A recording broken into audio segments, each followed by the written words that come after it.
Oh, there's 8 teams left in the NFL. We've been here with you each and every week, talking each and every game with Eric from ETOF 21 Sports. And now we are down to 8, 4 in the AFC, 4 in the NFC. So far, the experiment with the number 7 seeds has not been great. They are 0-6 through 3 years. They've been outscored each game by scores of 32-20, so by about 12 points. So these 8 teams that remain, the oldest starting quarterback, Dak Prescott, 29 years old. Mahomes is 27. Josh Allen, Burrow, 26. Daniel Jones, 25. Jalen Hurts, 24. Trevor Lawrence and Brock Purdy, 23. The average age, 25. No Brady's, no Rodgers, none of the old guard left around right now. 3 of the 4 teams in the NFC from the NFC East, we used to call it the NFC Least. Now it's the NFC Beast over there. On Saturday, Sunday, last week on those games, we had 4 games where a team came back from double digits to tie or take the lead in the game. The other game had a team come back from 9-0, and 4 of the 5 games on the weekend were really competitive going into the final moments. Just a few overall notes before we dive into specific games. Before this year, no 7th-round rookie had thrown a pass in a playoff game since 2000, when it was Jarius Jackson who had to throw a few passes for the Broncos after Gus Frerotte went down with an injury. And we had 2 7th-round rookies throw passes this year. A lot of early money was coming on the Bengals and the Giants as sort of the trendier dogs. Jags and Cowboys weren't getting as much of the money early on. Last 5 seasons, road dogs in the playoffs, 33-21 against the spread. That's 61%. And the dogs, when the line moved in their favor, 17-7 against the spread. Divisional round has been very profitable for underdogs in the last 17 years. Number 1 seeds are just 12-22 against the spread. Giants are a plus 7.5 dog against the number 1 seeded Eagles this week. Jags are a plus 8.5 dog versus the number 1 seeded Chiefs coming up this week. So that's a little lay of the land, some overall stats. Let's dive into this first game, Eric. We've got the Jags at Kansas City on Saturday.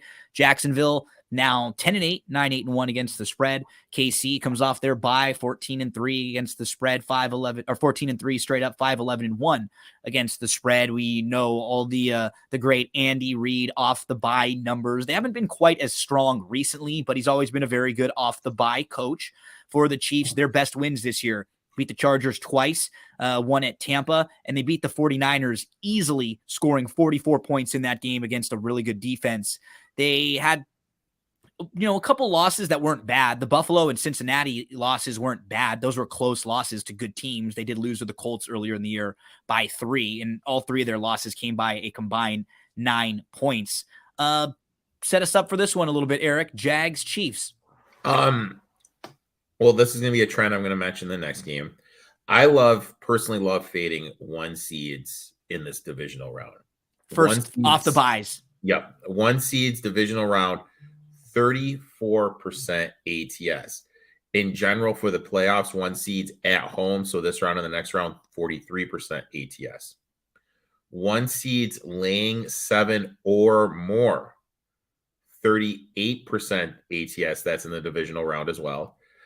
We have Peterson, who's 6-1 ATS in the playoffs, and Mahomes, 48% ATS, laying 7 points or more. So there's a lot of statistical trends that backing the Jags here, and I locked him in at 8.5. I think this game is going to be a lot close, and it's just really hard for me to trust this Kansas City's defense. When you just kind of look at it per DVOA, they're 31 defending wide receiver ones, 19 defending the tight end, and Evan Ingram has been an absolute huge part of their passing attack, and they're 28th defending the running back in the passing game, and gave up the 4th most yards receiving to opposing running backs for the entire season. And I know everyone makes a big deal out of Brock Purdy being the quarterback, and rightfully so, but the Chiefs are starting the Greek kid from Purdue whose name starts Karloff. Yeah. In a pressure position. They're going to count on him to get to Lawrence, but they have McDuffie, the kid from Washington, starting at cornerback. Those are 2 very pressure-filled positions that they have rookies starting their first playoff games who tend to make a little nervous, a little bit more mistakes, and I don't think that's being brought up enough. I know that the Chiefs offensive line allowed the third least sacks, but when rewatching that game against the Raiders, their pass rusher Cosby was able to get home and get Mahomes off his mark. And I really think that Allen and Walker are going to be able to do that. I think they're going to be able to get to Mahomes and make him a little bit more uncomfortable. And the more I've watched the last 3 games of the Kansas City Chiefs, Mahomes hasn't been that crisp. When you watch him at the beginning part of the season, his throws had zip on it, Zale, like he was throwing through the wide receiver. The last couple games, the last 3, they tend to be sailing. They don't really have that zip on it, and he's not playing that well. I know there's that trend with Andy Reid coming off the bye, but when you look at the numbers of this defense, it's really hard for me to trust them. I think Peterson is going to know his tendencies, and he's going to be ready for what Reid likes to do after spending so much time with him. My worry for the Jags, however, is Trey Hendren. He's 101 in PFF.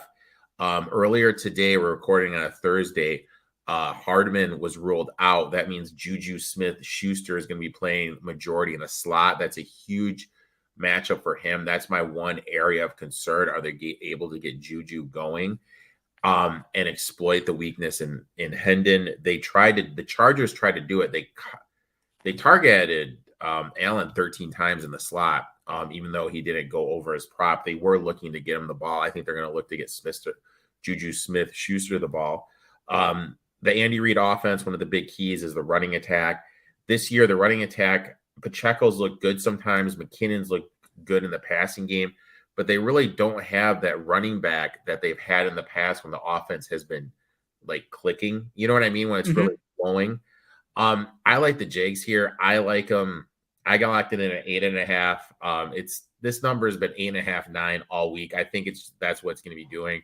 I would bet it, or you'd wait to see maybe some Chiefs money comes in right before. So I locked that in. Also, I got this number insanely early. One book opened this number at 10.5, and I locked it in there. I'm talking a player prop. Excuse me. I locked in Travis Etienne over 10.5 receiving yards. Yeah. Right off of openers. That's ballooned up to 17.5. He had 28 yards last time in the receiving game they played. Like I mentioned, they are giving up the 4th most yards to running backs in the receiving game, and their 28th DVOA against opposing running backs. So I think Etienne's going to be able to go after this. And we also saw last game they were lining him up at the wide receiver position as well. So I like the Jags here. I think the Chiefs win a game, but I think it's under a touchdown. And like I said, this Chiefs defense to me still has some holes in it. Yep. Let's get some positive negatives on both sides of the ball. So this game could get messy as far as the weather is concerned per Weather Channel. High 37, low 29. Cloudy early with periods of light rain and snow later in the day. Some mixed winter precipitation possible. Winds light and variable. Chance of precipitation 50%, 50, which means a big number that slows down sort of a high scoring offense like Kansas City. That can kind of be an equalizer, the weather, a lot of the times. Now, some weaknesses for them. They're 19 special teams DVOA. That's a major weakness, something that could be an issue for the Chiefs as a heavy favorite. Kicking. This year, Butker has made only 75% of his field goals. He's missed 3 extra points. And former punters are criticizing the technique of the current holder. They're former holders and punters. They're looking at the way that they set up their punts, and multiple people have said this is wrong. Their return game hasn't been great. They've muffed a few punts, and they fumbled a punt with Moore and with Tony. So for a good team, there's a lot of special teams issues and kicking issues. They did play the Jags earlier in the year, as Eric mentioned. They got up 20-0, and then they just kind of cruised. They won that game by 10. Jags are much better now, though, than they were then. Chris Jones this year, he's really been like the lone real bright spot on the defense. 79 pass rush wins, 26 more than any other defensive tackle this year. But the Chiefs are just 2-10 ATS in AFC games this year. This is the worst in the league. They are looking to advance to their 5th consecutive conference championship game. They lead the league in scoring. They're by far the number one in EPA per play on offense. They're 15th in EPA per play on defense. Number one in the Pro Football Focus power rankings. 21st in strength of schedule, so less than average. Number 4 overall in DVOA with the number 1 offense, the 17 defense, and the 19 special teams. I mentioned the kicking negatives, tied for 30th in the league, missed 8 field goals, 5 extra points. So a total of 29 extra points with their kicking game, and opponents have only missed 6. So think about that. Just on kicks alone, they've spotted their opponents this year 23 points. Right there. Like, that doesn't matter when they're so good and they're playing against like the Raiders or, the Broncos. But when you're playing against a feisty Jags or the Bills or the Bengals, that's going to matter.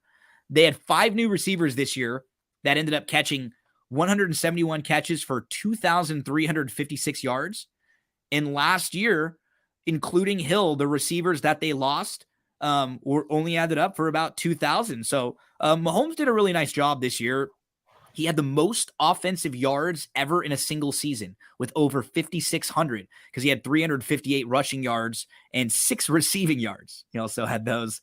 Passing yards was the 4th most total behind Peyton Breeze and Tom Brady. Let's flip over to the Jags side. They're down 27-0 with 2 minutes to go in the first half. They ended up coming back to win the game. They outscored the Chargers 24-3 in the second half. They had the lead for 0 minutes and 0 seconds in the game. The field goal went through the uprights 1.5 seconds after the clock hit 0. So the clock had already hit 0, ball's still in the air, then it crosses through the uprights at like negative 1.5 seconds. That was the first time they took the lead in that game. Thought that was kind of like just a funny tidbit. This year, they were 2-6 at one point. They're 3.5 games back in the AFC South. They win 7 of their last 9. During the year, they came back to win games when they were behind 17 against the Raiders, 17 against the Cowboys, 10 points against the Titans, just to get into the playoffs. So this wasn't the first time they did something like that this year. They did it all year overall, and then they did it, 4 different times where they came back big. Lawrence, we'll all talk about how awful he was in the first half. He threw 4 interceptions. They also had a punt that bounced off a player for another turnover. A couple of the interceptions were fluky. One of them deflected. Another one was on 4th and 7 where you have to throw the ball anyways. You're going to turn the ball over if you don't. So it wasn't as bad as it might have looked. And he stayed really calm in the second half. Just awesome. He 3rd down conversions, 7 of 10 on passes beyond the sticks, adjusted completion percentage, 81.2 in the second half, 9.2 yards per attempt, 8.1 average depth of target, 0 turnover-worthy plays. He was 23 of 29 in the second half, 253 yards, 4 touchdowns. They scored on each of their final 5 possessions in the game. They did need a little luck along the way, as what happens when you have to come back from a big game. The Chargers miss a 40-yard field goal, unsportsmanlike conduct penalties on Bosa. Chargers start getting really complacent and passive on offense. Peterson decides to go for 2. They're down by 4. A penalty on the extra point makes the 2-point conversion from the 1. And all of a sudden they go for it. So now they're only down by 2, and it puts them in position to win the game on a field goal instead of tying the game. He outcoached Staley. Just plain and simple. Outcoached the guy. You see the team, they got up for him. Even though the Jags were, they weren't very good on 3rd down, but they went for it on 4th down 3 times and they completed 2 of them. They scored that quick touchdown at the end of the half. And that won the game for them. It helped get them some momentum. It helped keep them within 20 points instead of down 27 in the second half. That might have been a little too much to overcome. They scored touchdowns on their first 3 drives in the second half. 89 yards, 68 yards, and 70 yards. They earned those drives. Those were good drives. When a team loses a game, it's probably more about the team that loses when it's by that big of a margin. Jags had turned the ball over 5 times that led directly to 20 Chargers points. Chargers are up 24 points with 5 minutes left in the first half, and then things start to change. The Chargers get the ball on the muffed punt at the 6-yard line. They got 1 yard. They kicked a field goal. They don't enter the red zone the rest of the game. And before this game, teams that lost the turnover battle in the playoffs by 5 turnovers were 0-26. It was the first team ever to lose by 5 turnovers in the turnover battle and win a game. Chargers, I mean, they had more clock stopping completions at 9 than they did at design runs after halftime with 7. They kicked field goals, in the 5-yard line in the first half. They passed up a 4th and 3 in the fourth quarter, attempted a field goal that missed. They have negative 13% win probability added on their fourth downs, and the Jags had a plus 24% win probability added on their fourth downs just by being aggressive. And even after everything, the Chargers got the ball back up 2 with the chance to close it out, and they went 3 and out. Couldn't move the ball at all. I also think a big part of that game was there was a spot where I thought they could have gone for a field goal, and he elected a punt. That was a little thing. It was unbelievable. Like, it was really short too. It got them no field position. I will say this: if Lawrence comes out and he plays like he did, they're done. Like, he can't have a first half like that. Yeah. If he comes out with a first half like that, he's going to be done. Maybe they look to exploit it. Maybe Peterson looks to get it going a little bit on the ground a little bit more, and kind of exploit this Chiefs defense. It's going to be interesting. Like, you're going to be able to tell a lot within the first, and I hate saying this, like the first 7 minutes of this game. I agree, because you can't get down too much against the Chiefs, even with their bad defense, because they're going to keep scoring. Like, the Jags defense is one thing that you and I have talked about, isn't quite that good. If you look at who they've played, this is going to be a real step up in class compared to a lot of offenses. Because last week, it's really hard to gauge that game overall, because once the Chargers got up, like, they just stopped playing a normal, like, executing normally. They were trying to be in like survival mode in the second half, and the Chiefs won't do that. Like, they'll just blow you out. Like, if you're down like that, you'll be down 35 or 40 points before you blink an eye. But I mean, that was the third largest playoff and comeback in playoff history. Jags are 8-5 straight up as an underdog this year. And that was including as a 2-point underdog in the wild card round. That is tied for the most underdog wins in a single season in the Super Bowl era, including the playoffs. 8 wins straight up as an underdog. And they've won 7 out of their 8 games since the loss to Kansas City.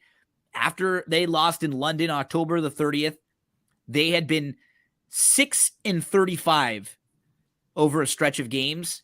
And since that day, they're 8-2. Oh, wow. Not a perfect team. We saw some of their issues in the first half. Wide receivers couldn't really get open because they don't really have a true number one. Left side of the offensive line was a problem with Robinson out. They were young. They made some mistakes. But I think what you were hitting on, like, they got it out of the way now. And now you can kind of relax, and like, you're supposed to get blown out in this game. They're playing with house money right now. Absolutely. I mean, icing on the cake right now. I don't know. This Chiefs team just hasn't been that impressive this year. And that's the thing I kept coming back to. No, and when they stepped up in their bigger games, they got beat by the time when they had to play really good opponents in like the Bengals and the Bills. Mm-hmm.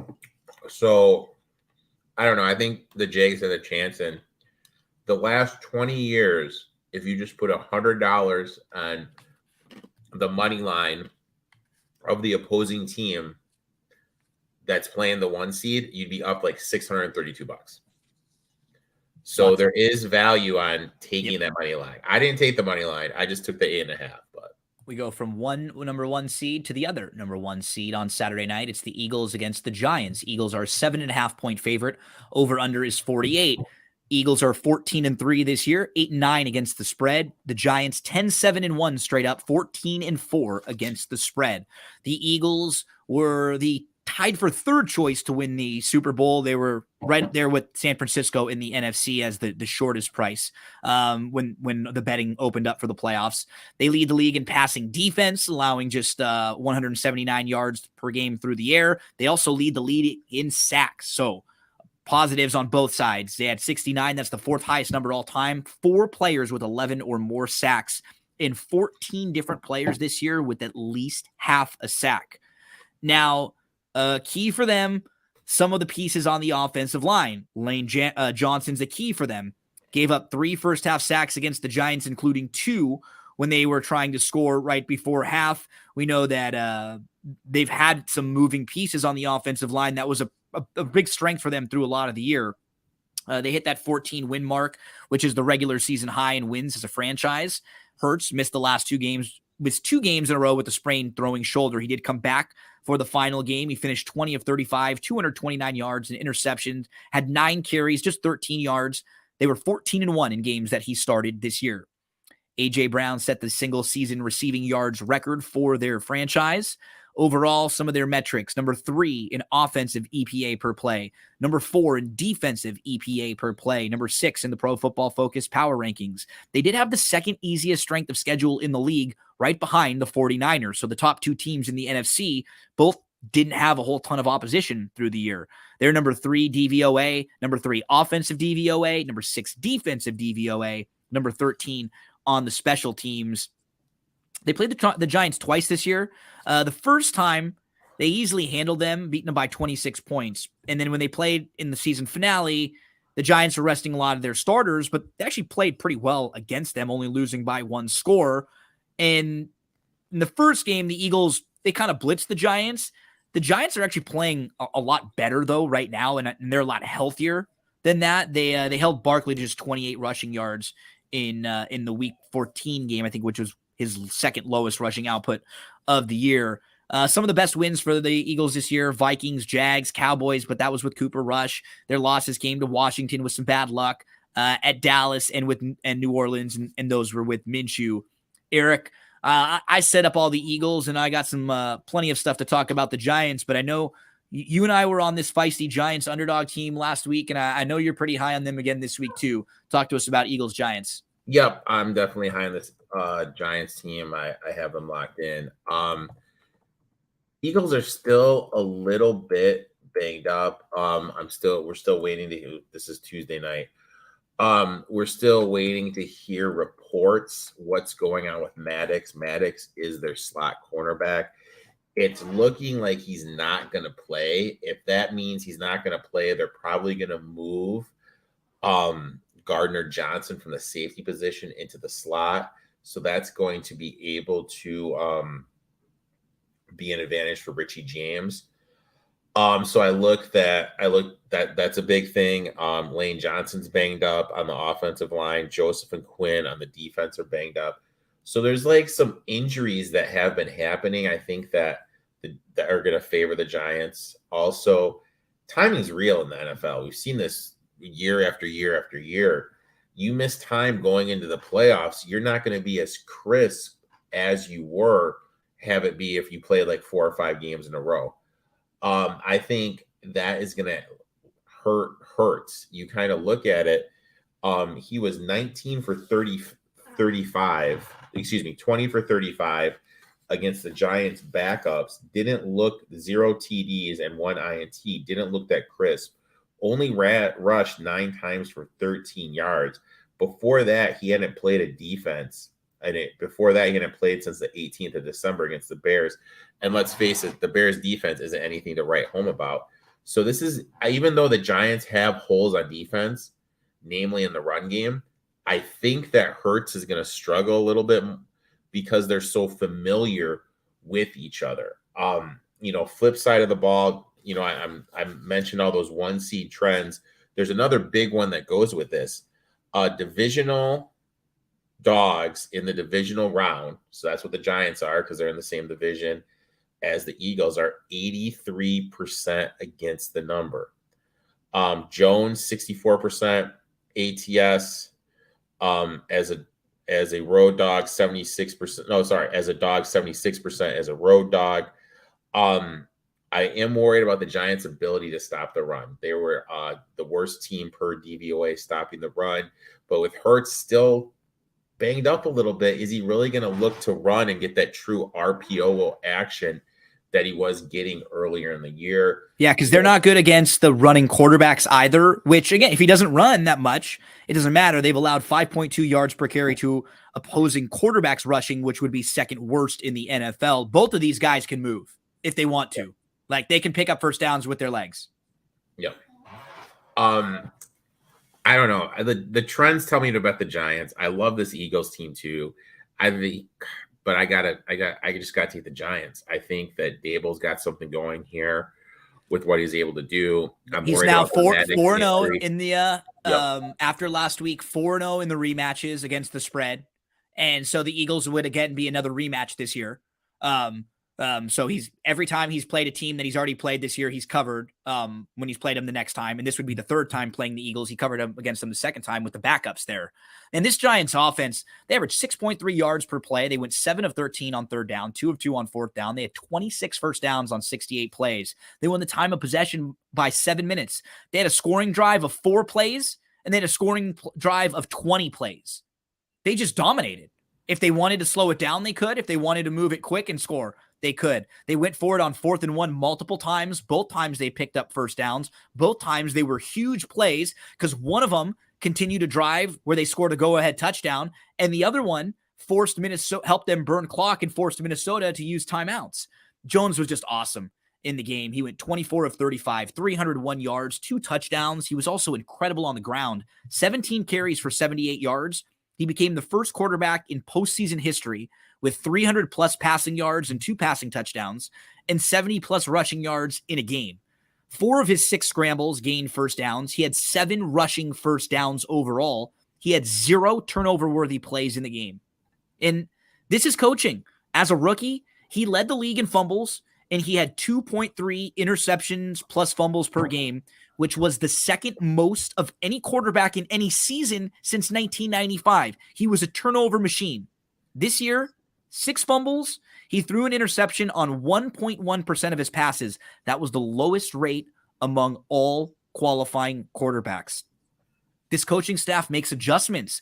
They shut down Jefferson in the second half. First time they played Jefferson, he had 12 catches for 133 yards and a touchdown. First half of last week, he had 6 catches for 43 yards, but in the second half, 1 catch for 4 yards. Adoree Jackson helped out. He was back from an absence all the way since week 7. They played some double teams, zone coverage. They changed the approach. They played out of a 2-high safety shell on 64% of the snaps compared to 29% against all the opponents earlier this year. That is great coaching, making adjustments, doing things that the other team is not going to expect that you're going to do. They changed how often they blitzed. They only blitzed on 23% of dropbacks. That was the lowest rate of the year. They led the league in blitz rate. And the reason why they didn't have to blitz, because the defensive line was getting pressure without the blitz. Lawrence, 8 pressures. Williams, 7 pressures. Thibodeau, 6 pressures. Those 3, 25 combined quarterback pressures, 14 combined quarterback hits. Just unbelievable pressure from those guys without needing to blitz whatsoever. Now, they do struggle with the tight end. They again struggled with Hawkinson. He had 13 catches for 109 yards in the first matchup, 10 catches for 129 yards on Sunday. They're playing against that number 1 passing defense in the league, so it's probably going to look a little different than it was last week when they were playing against a bad Vikings team who ranks 26th in passing defense. But we got to give some love to some of their skill position players like Hodgins, who has a huge game, 8 catches, 105 yards, and a touchdown. He only had 1 game in the regular season where he went over 45 yards, and that was because he was picked up mid-season, and he's really starting to find chemistry with Daniel Jones. 5 touchdowns in the last 6 games. He was drafted by the Bills in 2020. So these Giants coaches, they knew him coming over from the Bills staff. This was a guy who they saw on the practice squad or they saw, as a deep bench player. And once the Bills released him, they looked around. They knew they had not very much depth at wide receiver. And they went out and got this guy Hodgins. Since then, since December 1st, he's the most targeted wide receiver on the team. Last week, he picked up 4 first downs in a huge playoff game for them. The Giants have had 4 different head coaches and 2 different GMs since the last time they won a playoff game. And they were tied for the worst record in the NFL over the previous 5 years. Eric, one thing you and I have talked about so much through the years, and you remind me about this and make me think it's more important, and it's become more important in how I handicap games and teams overall, line play and coaching. Those things that people don't always look into. Oh, I think you're muted. Oh, sorry. The playing call, the offensive lineman, the point of attack. That's something that, um, I always look at, and it's kind of funny. Like you mentioned, the coaching. Josh Allen before the Bull. Um, 2,000 yards, 10 TDs, 12 INTs, 67 quarterback ranking. The ball comes in. Yards go up 1,000, TDs double, INTs decrease by 3, and his rating is 85. So it's 3,000 yards, 20 TDs, 9 INTs, 85.3 passer ranking. Let's look at Daniel Jones this year. Okay. More yards, 3,205, extra game, of course, 15 TDs, 5 INTs, 92 and a half yards. It's kind of crazy, but these stats are a little bit limited. So it kind of shows you Jones, I think, is a quarterback in this league. And I think the Bull is going to help get him to this next thing. And the thing that he did one thing last week that showed me something, and that was that play where he rolled out to his right in the fourth quarter, and he didn't throw it away. He didn't run out of bounds. He extended the play to keep the clock running. Mm-hmm. And that showed me a lot. And that showed me understanding of the game, and that, the Bull obviously probably ingrained that in his head. So that I felt that was a big step. I think they're alive here. I really do. Oh, me too. Yeah, I like them quite a bit. And it's a good staff when these are a lot of the same players from double-digit loss teams. They didn't get a bunch of new guys. This is the same quarterback, same running back, same guys they drafted that are just like a year or two older and now better schemed. Think about some of the things they did last week. They make adjustments, like I said, with Jefferson. This last week against the Vikings, they leaned on the pass more because that was a bad Vikings pass defense. They used the running back package with multiple running backs. They had a Statue of Liberty trick play in the red zone, and they gained 431 yards, which was close to their season high. They went 75 plays and 5 plays for a touchdown on their first drive. They scored 17 points on their first 3 drives, going 75 yards on each of them. And Jones was moving like he was just in control. He looked like a point guard out there. When he needed to run, he would just run and pick up the first down and get a couple. And when he didn't, he would make the right throw. He would make the right read. He was just seeing the defense beautifully. They didn't have a single false start penalty. That's great for an offensive line. They only gave up 4 quarterback hits as a team, and they ran for 5.6 yards per carry when you take out the kneel downs. And this was an offensive line that the last couple of years have been bad. It's been really bad. Really bad. Andrew Thomas is matched up. But one thing they did, though, is they ran a lot more 2 tight end sets. That's hence why Ricky James wasn't on the field that much. They were just running 2 tight end sets. They were keeping one back into block. So I really think that helped. And against this Eagles defensive line with Jordan Davis and Sue and everybody, I really think that's going to be a key. You're going to have to do a lot of those 2 tight end sets you were doing against Minnesota. That way Jones does have the time and everything. And Jones, he was so good running that they didn't need Barkley to run quite as much, but Barkley still had a good game. He finished with 22 yards over expectation. He had 109 total yards and 2 rushing touchdowns. And a couple of them were big, like he was running hard and he was running with purpose, and he was excited to be getting this opportunity. They are 14-4 against the spread. That's the best in the league. And one of the games they didn't cover was against the Eagles when they were fully healthy earlier in the year. Just keep that in mind. 11-2 ATS as an underdog this year. This is a matchup with the most combined yards rushing for quarterbacks ever. They have combined for over 1,400 rushing yards, and that's the most ever for 2 quarterbacks matching up in a playoff game like this. They had 5 explosive plays last week for over 20 yards. That's tied for the most in any game they've had. They are just feeling it right now. I would not be shocked if both of the games are close games, field goal type games. I mean, obviously, if I think that the Eagles could win, but I think the Giants are more live to pull the straight upset. I think the Jags could probably keep it a little close. Maybe the weather helps there. But if this Giants team is moving the ball and Jones is able to run the ball a little bit like that, they're again a team that is kind of playing with house money. Yeah, they're really playing with house money. Plus, they got confidence. Um, plus, they got a pass rusher too. They got someone that can get home in Thibodeau, that can get to Hurts, make him uncomfortable. And if Johnson isn't 100%, that's going to be a huge feather in the cap to what they're going to be looking to do.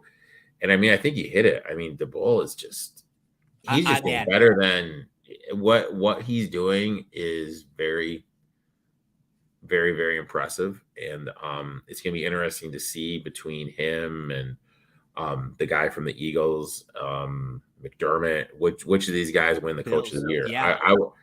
I would give it to the Bull. I mean, Yeah. just based on what he did, because they were the least. I don't mean to be mean, but if you just look at the roster, like if you just put that roster on a piece of paper, it's the worst roster of all of these teams still going by far. It's a bottom third in the league. Oh, like yeah. You know what I mean? So I really think that says a lot about what he's able to do. Hopefully, they can kind of keep this game close and we can get a little bit of a nail biter. But nighttime in Philly is always a tough place to play.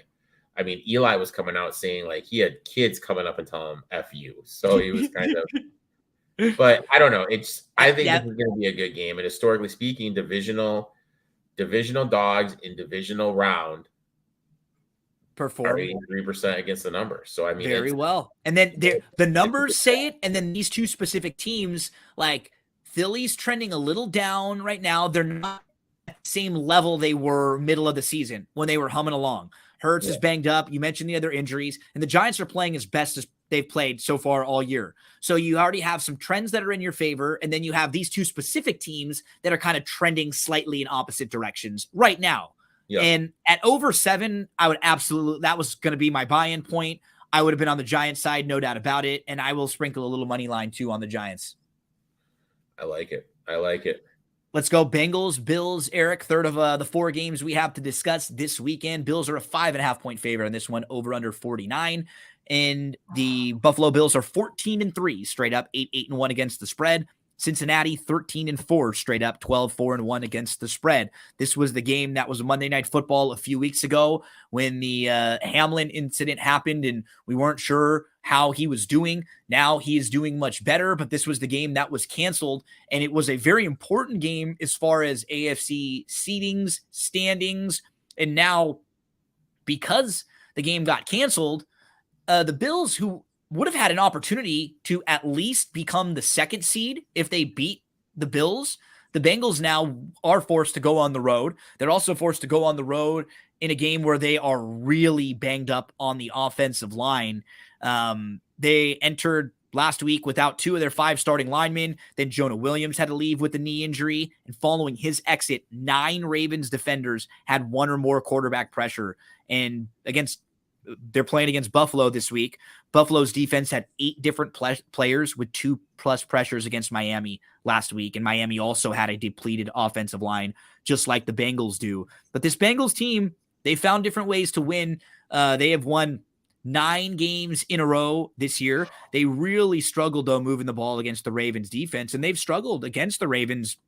They only had 90 yards in the second half of the regular season finale. They only had 234 yards of offense in the entire game, averaging 4.3 yards per play. They allowed 4 sacks in that game, but they were very good on third down. That's Joe Burrow. You got to give him credit there, 7 of 13.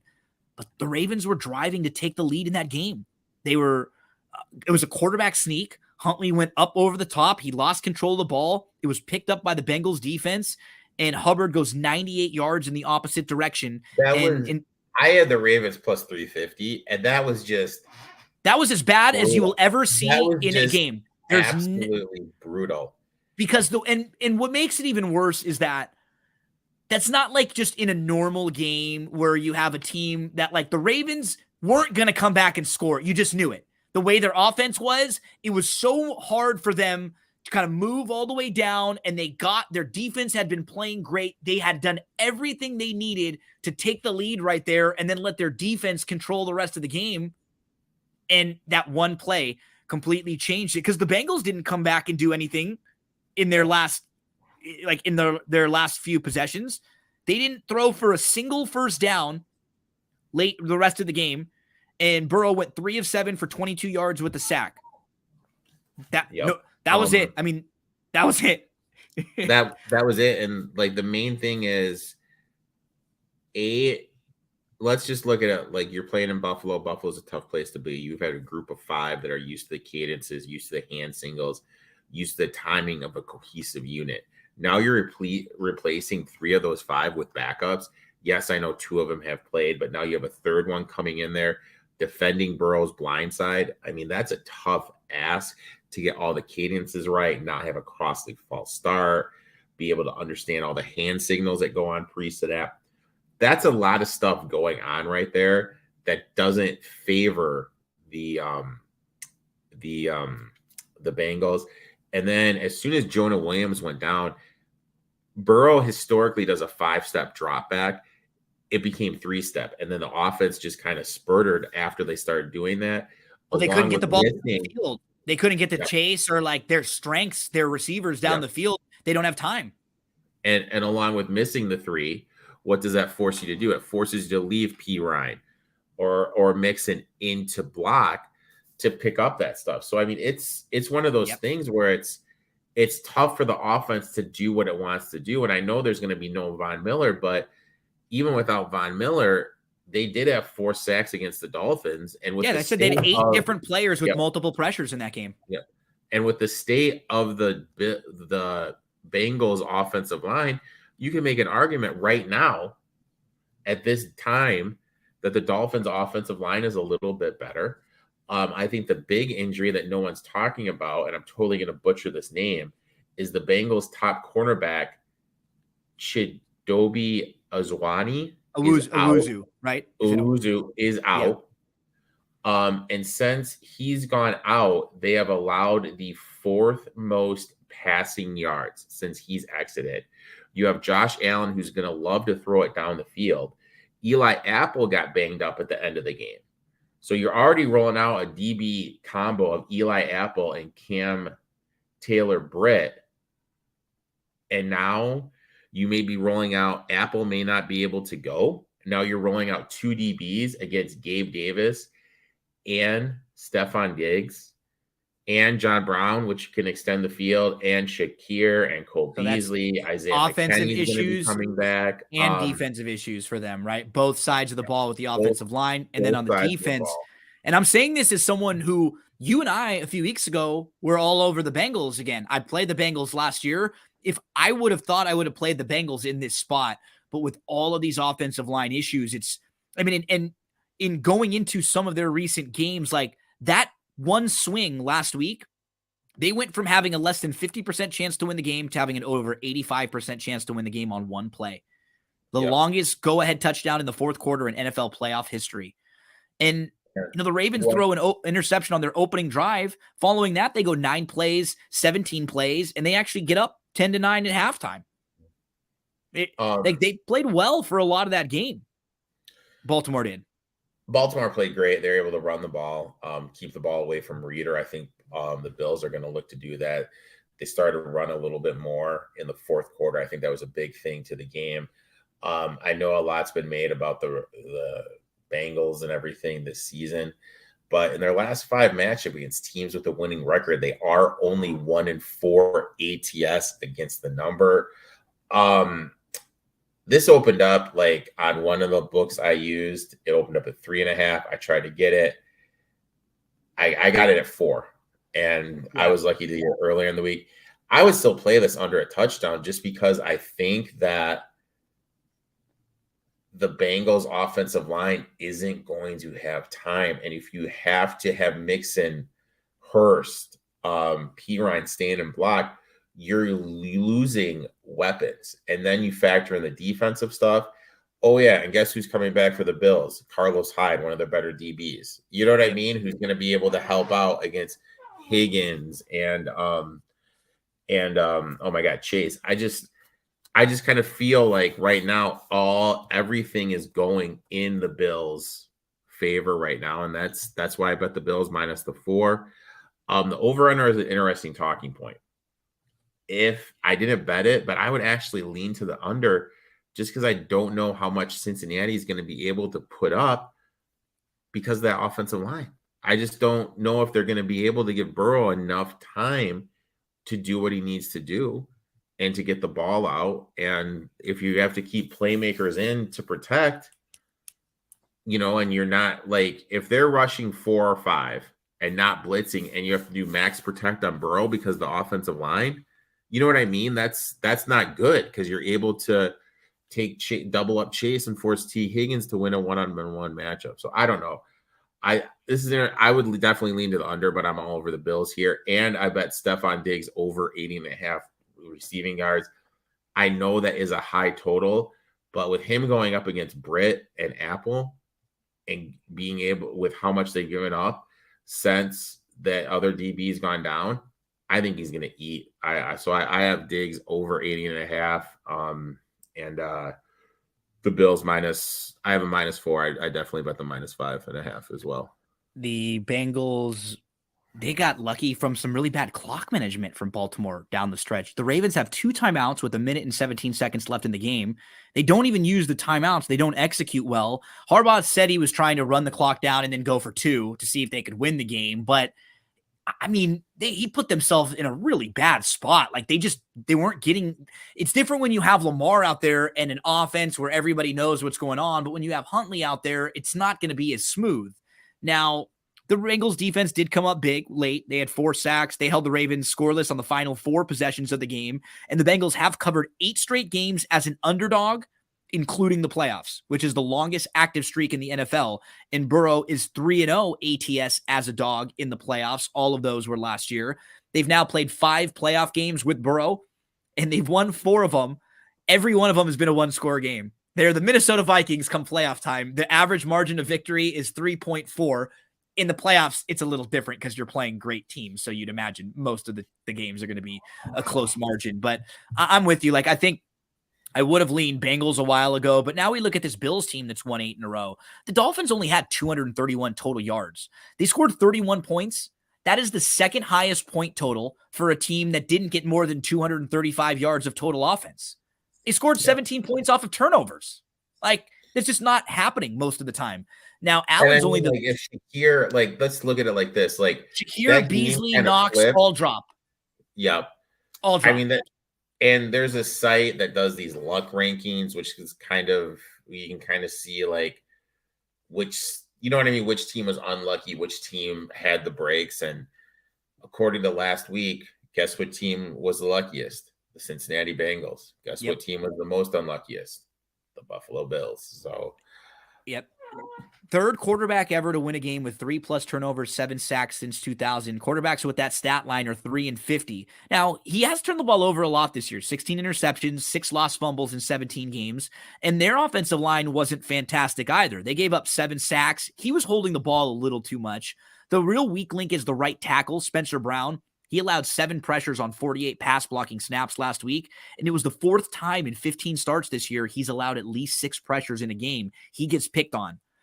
I mean, they do have some weaknesses. They were 3rd in the league in turnovers, and only the Texans and Colts turn the ball over more than them. But think about the way they move the ball and how they attack. They're always going to be a basketball team that goes up and down the court a little more. They're going to have more turnovers because they take bigger shots. That's sort of their detriment, right? Sometimes they need to just take what's in front of them, pick up the 5 yards or the 6 yards there instead of always trying to take the big deep shot, because this was their 5th game with 3 or more turnovers this year and the 3rd straight game. Prior to that game, though, Allen only had 1 interception and 14 touchdown passes in his playoff career. And last week, he had 6 big-time throws, 2 turnover-worthy plays, multiple first downs with his legs. The Dolphins' offensive line was bad also. They had to start a 3rd-string rookie quarterback. The Dolphins had 4 false start penalties, including a huge one on 4th and 1 from midfield with just over 2 minutes to go. That pretty much cost them any chance at the game. The Dolphins also had a couple wide receiver drops, but Knox, Shafir, Beasley all had big drops for the Bills. And their defense did put a ton of pressure on the quarterback. 11 quarterback hits and the 4 sacks. But they gave up a first down on 3rd and 19, 4th and 8, 2nd and 18. You got to be cleaner in there. I don't know if it was sort of just kind of we're all human, and you look across and it's Skylar Thompson and a banged up offensive line, and you don't quite take them as seriously. And then they ping you for, 3rd and 19 like that. Yeah. And they get you when you're not quite paying attention. Our guy Knox, we got him last week. Anytime touchdown scorer and first time touchdown scorer. He's now caught a touchdown in each of his last 5 games. He's the only other tight end since 1970 with longer streak, Kelsey and Gronk. And this Bills team has scored 34 points in 3 straight playoff games, which is tied for the second longest streak in NFL history. It looked like we thought. They got off to a great start. Their first 4 drives, they moved the ball like crazy. Allen's making great throws. Everything was in sync. And there's a drop in the end zone.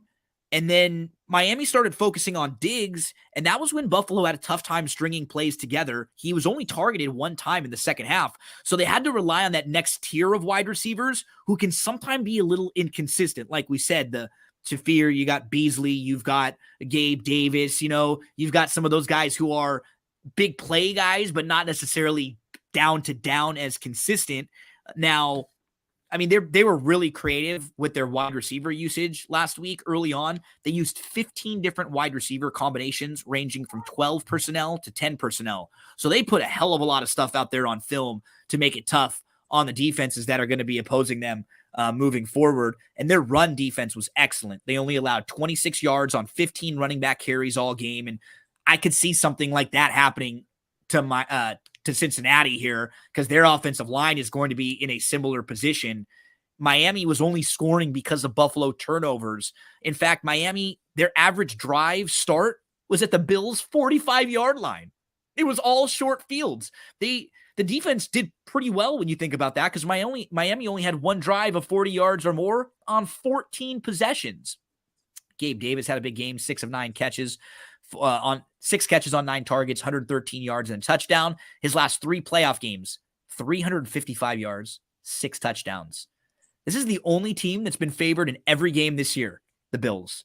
And they have all the talent, all the ability in the world. One of their biggest problems is scheme. You were kind of pointing at it when you mentioned Dable, because Dable left and it's been a little different for them. They sometimes have a tough time running out the clock when they're up big. They need to use like short screens, quick passes. They always can't hit a home run. At one point they went 8 consecutive drives without scoring a touchdown. May not work as well if you're playing the Bengals in Kansas City. They dominated the box score. I mean, they outgained the Dolphins 5.9 yards per play to 3.3 yards per play, and they ran more plays. That game should have been an absolute blowout. I'm leaning Bills along with you. I would be fine at like around this number. And I like the Bengals. I'm having a tough time seeing how they can move the ball with so many offensive line issues. Yeah, I mean, if Burrow doesn't have time, it's going to be tough for him to get the ball out. I think the Bills are here, and I saw them. I saw them right now. You can get them at 4 to win the Super Bowl. I mean, I really feel it's them or Kansas City right now. Yeah, and I would kind of lean them just because of. I mean, let's face it, dude. Like, both our teams are out. Wouldn't you like to see Hamlin raise the Super Bowl trophy? Absolutely. You know what I mean? Absolutely. So you can kind of, I hate the storybook narrative, but you can kind of see the story being written right now. So we move to our final of the 4 weekend games. The Cowboys and the 49ers, a fun matchup of 2 franchises that know each other very well, 2 very popular franchises. You have Dallas 13-5 this year, 10-7-1 against the spread. The 49ers 14-4, 12-6 against the spread. And the 49ers are a 4-point favorite in this game. It's kind of bounced around between 3.5 to 4.5. Right now, you can find some different spots with, some variations on that number. 49ers this year, 7-0 against the NFC West, 7-4 against everybody else. And pretty crazy when you think about all the good 49ers team. That was just the 3rd time in franchise history they went over 500 total yards in a playoff game. With all those good 49ers teams. They were down 17-16 at half, and they scored 25 straight points in the second half. Seattle got the ball. They were down 23-17. So the 49ers score right off the bat in the second half, and so they're up 6. Seattle gets the ball, and Seattle's driving. It's 2nd and 9 at the 14. They're going in, and they complete a 7-yard pass. It should have been 3rd and 2 at the 7-yard line. They got called for this weird ineligible man downfield penalty. So instead of a 3rd and 2 at the 7, it's 2nd and 14, and they're backed up. And then it ended up being 3rd and 14. Geno Smith steps right up into a fumble. It wasn't even like it was a fine play. It was a strip sack, but if he just goes down and doesn't step up into it, they kick a field goal, and at the very least, Seattle's down by 3 only. And if it's 3rd and 2 and they go on and score a touchdown, they're up in the game. But you knew how that game was going to go. As soon as that happened, San Francisco gets the ball, and they go all the way down and score a touchdown. So it was either a 10-point swing or a 14-point swing, one of the two, because Seattle was definitely getting at least 3 there. And San Francisco, they just poured it on. They got all the playmakers involved. McCaffrey had 15 carries for 119 yards rushing, 7.9 yards per carry, 2 catches for 17 yards, and a touchdown reception. He had a 68-yard run. Debo had 6 catches for 133 yards and a touchdown. He had a 74-yard reception where he went for 67 yards after the catch. He also had 3 rushes for 32 yards. They had 505 total yards, 24 first downs. They only punted once in the game. But they were a little fortunate after that slow start because Seattle just isn't that talented of a team. They couldn't really take advantage of 49ers having to kick some field goals early and not executing. Purdy being a little off. He missed targets. He held on the ball too long. He was bailing out of the pocket early. He was missing passes in the red zone. Not sharp in the first half. And this was against the Seattle defense that ranks 25th against the run and 17th against the pass. But he did finish strong. It was situations, though, where there's really not all that pressure on him, right? He's getting the ball to guys, and they're taking off down the field. And then after the defense gets the turnover, they're up, and they go all the way down, and they get up again. And during the regular season, 51.4% of his passing yards came after the catch. That would have put him in top 10 if he had played enough to qualify. And that's something that's a Shanahan thing. Jimmy G was first at almost 60% after the catch. His average drop back last week, Purdy was a league best, 10.5 yards, but his average completion, 10.3 yards after the catch, which was the best in the NFL by nearly 3 full yards. So, he becomes the first NFL rookie to win a playoff game since 2012, only rookie quarterback in NFL history with 4 total touchdowns in a playoff game.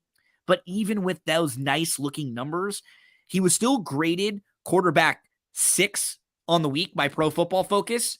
And of all the quarterbacks who won a game, the only one who had a worse grade was Trevor Lawrence, who threw 4 interceptions in the first half. He wasn't all that fantastic. He finished behind like a lot of the better quarterbacks. Here's a quote from an article in The Athletic. And this is from an evaluator. He says, Purdy has done well, but it's amazing how people are trying to anoint him. I don't want to take anything away, but he has led the NFL in wide open receivers and in time to throw. These guys are wide open. And when they're not, Kittle catches the ball on 3rd down and wills his way to a 1st down. It's the absolutely perfect setting, and every quarterback would dream to be in it. Give him credit, but let's not anoint him. That was a quote. And you were kind of mentioning that exactly on your show the other night. Not that we want to rip him. He's been fine, but he's in such a perfect situation that there's going to be a time or a space when he's not in that perfect situation. And we really have to see him make plays. And they're a little bit overvalued because of that. They had the worst strength of schedule in the league. As I mentioned, they beat up on a bad division. The other good team in the division was Seattle, who isn't even that good, and they beat them 3 times this year. And, last week, they're 1 of 3 in the red zone in the first half. They had some sloppy throws from Purdy early. They had to settle for field goals. Secondary gets beat for big plays. DK Metcalf goes off in that game. 10 receptions, 136 yards, 2 touchdowns. He caught 4 of his 5 contested targets. He had a 50-yard pass in the first half. And then even sloppy stuff. They had a weird squib kick right before the half and then a penalty that just gave Seattle a free 3. You can't do that against better teams. You cannot make those types of mistakes. Seattle had a 48% success rate on the down-to-down. So the defense wasn't all that dominant against a Seattle team that does not have the peak of this Cowboys team. I mean, think about it. They let Seattle go 14 plays, 78 yards, and pick up 6 first downs to take the lead. In the first half, the 49ers defense generated just 2 quarterback pressures. In the second half, they were awesome. 10 pressures, 9 quarterback hits, 2 sacks.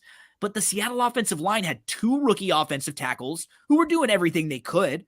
And they attacked Seattle's rookie corner, who had a really good year. But in this game, he allowed 6 catches on 9 targets for 138 yards. Keep in mind, their defense ranked 25th in points per game and 30th in points per game allowed, 30th in defending the run. Now, their offensive line is very good. They were very good again last week. They only had 3 hurries across 33 pass blocking snaps. But this defensive front is way better from the Cowboys. They're going to put a lot more pressure than that Seattle team did. So talk to us about this Cowboys 49ers game. Top 2 defenses per DVOA. This is the best defense that Purdy has faced. The one thing about Dak doesn't like it when he has to get off his spot and run in the pocket.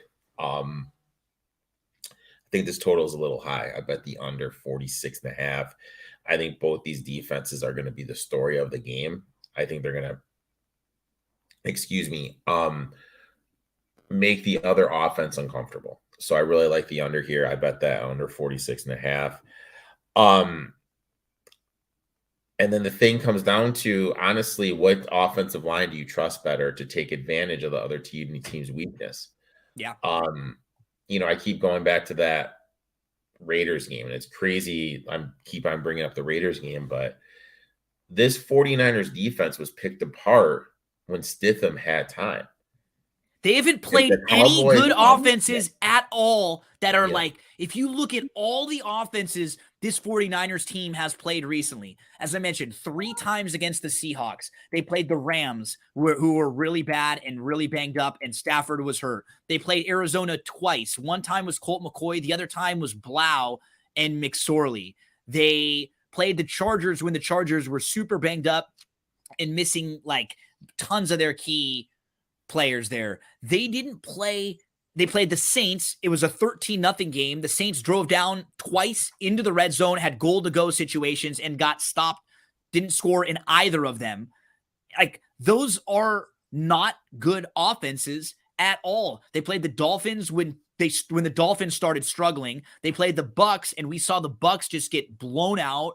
And the Bucks were coming off on a short week, and they were coming off like a really big emotional win on a short week there. Like, every team they caught, not good offenses, catching teams in the perfect spot. They covered a lot of games and they blew a lot of these teams out, but that's what happens when you're talented like this. You get up big and then the floodgates open, right? It's like for me, when I'm betting a horse race, sometimes when I see like a horse do something and then I could tell, then they stop and they back up and you could tell the jockey just kind of eases them up. Like if that's a speed horse and they show speed and then they back up, I don't care. That's fine for me. I don't care if they finish dead last or 5th or wherever they finish. Once they show their speed, that's what I'm curious about. That's what I want to see from them.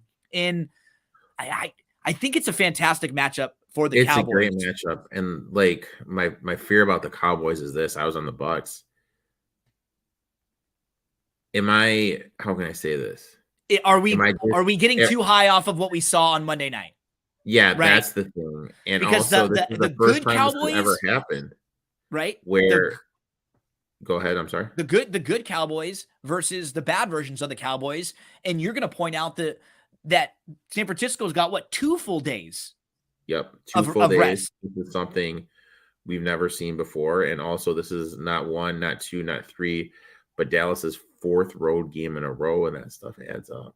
Oh, yeah, it does. Now, like we said, they were dominant on Monday Night Football, and the good version of Dallas is very good. The bad version was losing to Washington, losing to the Jags, struggling with the Titans team that had a bunch of their backups in, should have gotten beat by the Texans. But Dak, last week, it's like, uh-oh. He goes 0 for 3 to start, and then he just bounces back. Well, they were able to make him look comfortable. You know what I mean? Like, they were able to make him look comfortable in the pocket. One quick trend I want to mention, 58%. That's what the NFC East was against every other conference. there was only 2 conferences that had positive ROI for the whole conference ATS. That was the AFC North and the NFC East. I found that kind of interesting because they are covering when they are playing other conferences, other divisions, excuse me. Jimmy Ward, he's going to be in the slot. He allows an 81% catch rate. CD is going to be lining up there. He lines up there about 60% of the time. So this could be a big CD game, but it comes down to, can the Cowboys provide the protection? Cowboys, what have they done all year? They've played up and down to their opponents. That's been something. I mean, then even a little thing like they got the kicker who misses 4 extra points last week. It's in his head a little bit. That's bizarre. That's like the yips. That was a little weird. But also the other thing that kind of stood out to me is let's look at last year's playoff game that the Cowboys played and this year's Cowboys game. It looked like McCarthy coached his ass off, and this team was ready for every single scenario that came at him this week. Last year, I really didn't feel that. Not at all. No. I think it's going to be more of a Pollard game. Zeke's more the in-between guy now. Pollard's more get to the outside, use the speed. Mm-hmm. That's what you have to do. Crosby, the guy for the Raiders, the pass rusher, he was able to get home and make Purdy uncomfortable. I think Parsons is a better pass rusher. Purdy's never experienced a pass rusher like this. Nope. It's just an intriguing matchup because if the Cowboys can give Dak time, they're live here. If the Cowboys can't give Dak any time against Armstead, Bosa, and crew, they have zero chance. It's an interesting thing. I think an interesting prop would be Cowboys defense anytime touchdown score. Maybe throw a little bit of first time touchdown score out in case Purdy does turn the ball over. Just isn't quite ready for like the speed of one of these guys off the line, right? Like you said, these guys are going to be some of the best that he's faced there. He's even money right now to throw an interception. I think that's possible. Yeah. So I really want to take Dallas here. I mean, I locked Dallas in, and I'm going to play money line here on them. I think of all the teams like in the NFC, Dallas is the best built to match up with the 49ers. Like an A game from Dallas wins this game. Like if Dallas comes out here and plays well, like they're going to beat the 49ers. Even if the 49ers play well, like these two teams aren't that far off as far as talent if they both come out and play their best level games. Now, Dak, he led the league in interceptions this year, having 5 less games. So which Dak are we going to get? The guy who goes 25 of 33 last week, 4 touchdowns, and 3 of his incompletions were drops. Following the first 2 drives, he had 0 turnover-worthy plays, came the 4th player in Super Bowl era with 4+ passing touchdowns and 1 or more rushing touchdowns. I like that he had 7 carries also for like 25 yards, not a ton, but just pick up a few first downs here, make it a little bit easier on yourself if your wide receivers are covered up. It was the first time in 8 games he didn't have a turnover. And you pointed out the offensive line. Well, the rookie O-lineman Tyler Smith played very well at left guard and left tackle. 0 pressures across 37 pass blocking snaps. He was the highest graded pass blocker in the game for Dallas. They're going to need to have another great game from him against this strong San Francisco defensive front. But Maher missed 4 extra points. This year, he was really good. I mean, he only missed, I think, 3 extra points all year. He misses 4 here. He was 90.6% on field goals and 94% on extra points. They schemed really well last week, though, and those were some things in watching the game back that I thought would work out well against San Francisco. They have Lamb in motion, then they hit the tight end quite a bit, naked bootleg on a 4th and goal when Dak ran it in, no huddle approach. That's key, right? If you're playing up-tempo, that makes it harder for San Francisco's defense to set up every time and tee off on you. If you're moving quickly, it's going to get them a little bit tired, a little bit worn down. They closed the first half with 3 straight touchdown drives of 80, 80, and 91 yards. They had 5 defensive players with 2 or more deflections That might be something different for Purdy that he's not used to seeing. Guys really with their hands up and super active on the defensive front. They forced 5 punts, 2 turnovers on downs, and a red zone interception. Tampa scored a couple late touchdowns, but all of their big drives came when the game was out of reach. Dallas was up 24-0. And this San Francisco defense and the Dallas defense, they're both going to have to face much more balanced attack. Like for Dallas, they played a Bucs team that just can't run, right? Like now you're going to play a 49ers team that is a very good running team, and then they can hit you with some of their playmakers. So I'm not acting like this isn't going to be a step up for Dallas also, but Dallas is a little bit more seasoned, just having played good rosters like this. They've got a couple games against the Eagles where they played, teams that have a good offensive line, a good defensive line, like a good defense, some big playmakers. 49ers haven't played very many teams at this talent level all throughout the year, Eric. They just haven't. And I mean, I really think one of the matchups that, first of all, I do have a trivia question for you. I'm sorry. Let's hear it. Since Purdy has took over, who leads the 49ers in target share? Is it Ayuk? It is Ayuk. Look at me. 6.7 targets a game, 26% target share. The reason I feel that's important is because Dayron Bland is starting opposite Diggs. Even though the Bucs did get dismantled last weekend, he was targeted 12 times. He gave up 8 receptions, 98 yards, and 1 TD. I'm kind of interested in Brandon Ayuk's props. That's something I'm going to be looking at. Maybe he may be my first time touchdown scorer. Maybe I'll look at him anytime touchdown. I'm definitely going to use him in some fantasy lineups because I think people are going to look to Debo, look to Kittle. I like that. Another big thing is, can the Dallas Cowboys stop the run? Yeah. Are they going to be able to stop Christian McCaffrey and everything? I think that's going to be a big thing. I just don't know, man. Like I really want to bet the Cowboys. I think this game's going to be teetering either other way. Just one of those things, man. You know what I mean? Like I hate repeating myself, but it is like just one of those things where I can see this game. I can see the 49ers winning this game 31-7. I can see them winning the game 17-10. I can, you know what I mean? Like 17-14. I could see this being the game that Purdy gets overwhelmed. Yeah. And has 3 turnovers because the Dallas defensive line is just a little bit faster than what I could also see this. Yeah. And also, like, this could surprisingly be one of those defensive-esque struggles because Dak turns the ball over. Doesn't like absolutely. I completely agree with you. Like and so if I think when I think that way about any game, I'll probably always go with the underdog. And then in this particular game, it's a matchup I've just been waiting for, not necessarily the Cowboys, but a team well-built, well-balanced like the Cowboys that can throw the ball on San Francisco and attack them. That's where I think they're the weakest, right?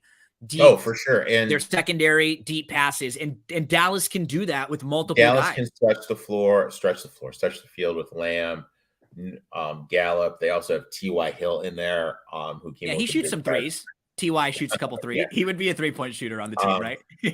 But it just comes down, can they protect? You know what I mean? Like that's and they may not be able to because that pressure from the 49ers is going to be a little bit different. And we saw Seattle, they were able to put up a fight for a half, and then in the second half, it overwhelms you. Can the Dallas offensive line, who's had some moving pieces, can they look as good or just as competent maybe as they were last week? But a really good, juicy Sunday. Like the 2 Sunday matchups are fantastic, right? I mean, the one matchups are absolute. I think this is going to be, for my eyes, this is always the best weekend of football, historically speaking. I agree. A lot of people like the next weekend, but I like this. I like this weekend the best. Yeah. Oh, I absolutely love this weekend. And there's one other trend I wanted to mention real quick. The 49ers are on a 10-game winning streak. Historically speaking, teams in that position aren't that good when they're on 10-game winning streaks in the playoffs. So that's something we need to keep in mind. And why is that? Because they get a little bit overvalued. Yep. But a way to think of it is this: right now, who's the betting favorite to win the Super Bowl? The 49ers. You know what I mean? Yeah. Like they're just and they so shouldn't, overvalued they right now. shouldn't And be. their defense is legit, but at the end of the day, it's still a rookie quarterback. Rookie quarterback, and they've been a very beneficial team based on who they've played this year. They just haven't played very many tough teams. I think it's the Chargers, the Seahawks, and the Chiefs are the only teams over 500 they played this year. Yep. And the Chiefs beat them. And we saw the Chargers weren't fantastic, and the Seahawks weren't either. They both had first-round exits. So, fun weekend of 4 games ahead.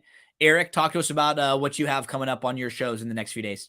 I have my podcast coming out tomorrow. Just talk some fantasy football, talk NFL.